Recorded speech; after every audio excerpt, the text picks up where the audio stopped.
Ассалаумағалейкум автосүйер қауым, назарларыңызда кәрістердің өте нәзік, сезімтал, ерке сылқым Kia Ceed-тері. Бүгінгі шығарылымда біз осы көлік туралы айтатын боламыз. Қандай жақсы жерлері бар, енді жетіспейтін тұстары да көп шығар, е? Ендеше бізбен бірге болыңыздар.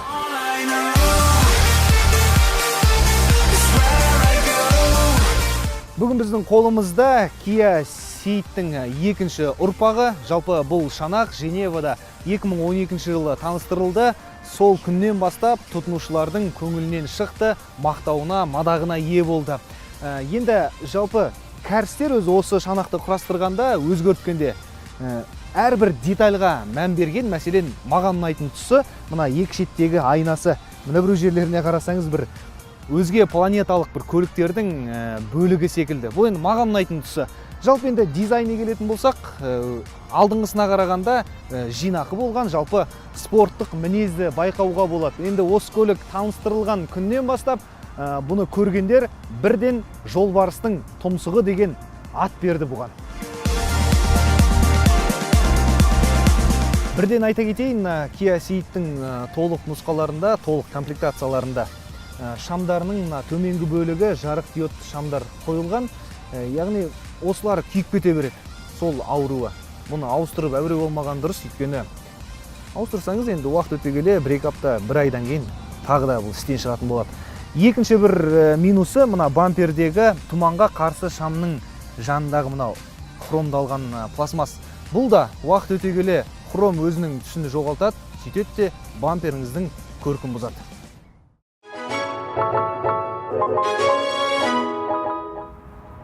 Мына Ceed-тің өзі шетінен қарасаңыз, алдыңғы бампері жерге жақын, ал арты сәл-пәл көтерілген. Яғни бір желге қарсы жүйітіп келе жатқан бір аң секілді көрінеді да шетінен қарасаң. Шынтуайтында енді өмірде ол олай емес. Бірақ сонда да дизайнерлерге лайк басудан басқа амал жоқ. Ендеше жүк салғышына өтейік. Жүк салғышына келетін болсақ, кішкентай ғана батырмамен ашылады. Багажы 380 литрлі, яғни өте дәу емес және өте кішкентай да емес. Егер бұл жетпейді десеңіздер, артқы екі орындығы жантаяды, сонда 1318 литрлі жүк салғыш болып шыға келеді. Бұл көліктің трансмиссиясына келетін болсақ, алды да, арты да көп рычагты, тәуелсіз аспа. Сондықтан да Ceed-тердің жүрісі жұмсақ болып келеді. Дәл мына көлікте 1.6 литрлі мотор орнатылған, яғни тура Kia Rio-дағы моторлар ғой. Кәрістер енді ол жағынан басын ауыртпаған секілді. Kia Rio-дағы секілді катализаторы ауруы, катализаторы істен шығатын болса, оны көбісі Қазақстанда, Ресейде жөндемейді, кесіп алып тастайды, бітті.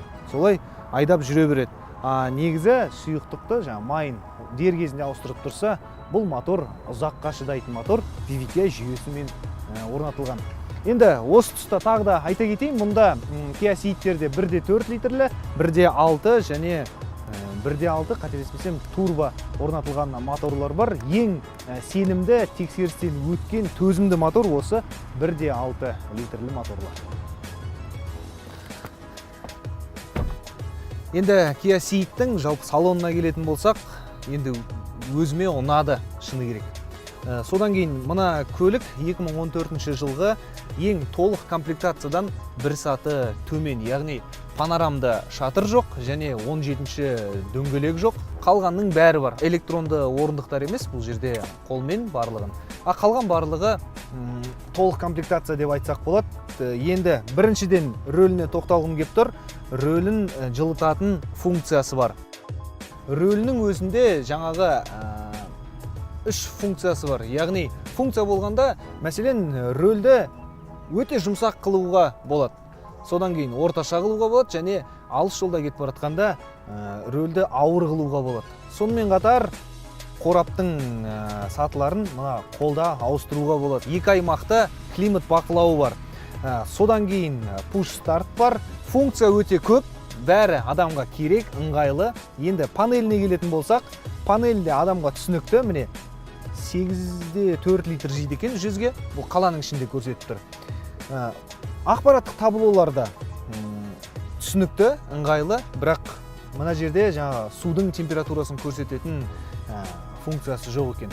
Және де панелінің материалы да оңайлықпен сырылмайды, яғни Kia Rio'да салынған материалдар десек болады. Енді маған бір ұнамайтыны, өздеріңіз байқағандай, мына пластмастары лакированный пластмасс секілді, бұлар тез сырылады. Сондықтан менің ойымша, егер сатып алатын болсаңыз, осындай көлікті бірден мына жерлердің бәріне пленка жабыстырып тастаған абзал. Енді қорабына келсек, қорабы дәл Kia Rio'ныкіндей 6 сатылы, қалада өте жақсы, моторы да екеуі бір-бірімен керемет үйлесімін табады. Сондықтан да қорабына ешқандай сұрақ жоқ. Содан кейін тағы да бір айта кетейін, ең толық комплектациясында қорабының өзінде жаңағыдай 3 режим бар. Спорт режим, қыстық режим, содан кейін смарт режим дейді. Енді яғни ол педальдің басқанына қарай өзі реакция беретін болады. Егер жарысатын болсаңыз, ол автомат түрде жаңағыдай спорт режимге көшіп кетеді. Егер қыстың күні болатын болса, онда жаңағы қыстық режимді өзі сақтап қалатын болады. Содан кейін ішіне отырсаңыздар, мына панелінің өзі жарты машинаны алып тұрған секілді. Менің ойымша, енді кәрістер ойлаған шығар енді. Осылайша біз моторды алыс орнатамыз, жүргізуші өзі солай сезінсін деп. Жоқ, олай емес.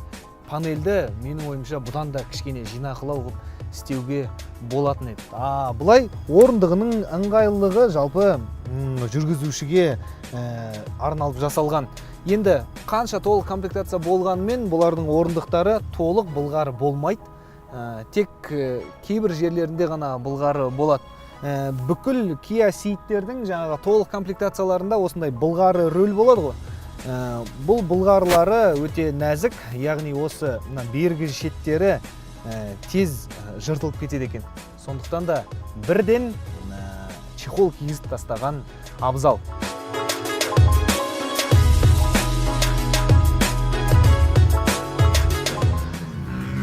Көліктің артына келетін болсақ, арты өте ыңғайлы.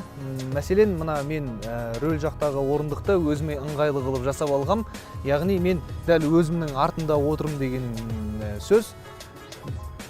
Төбесі де биік және орындық пен тіземнің арақашықтығы да айтарлықтай жақсы, яғни ешқандай ыңғайсыздық туғызбайды. Енді екі адам мына жерге смело сияды. Есігін жабайын.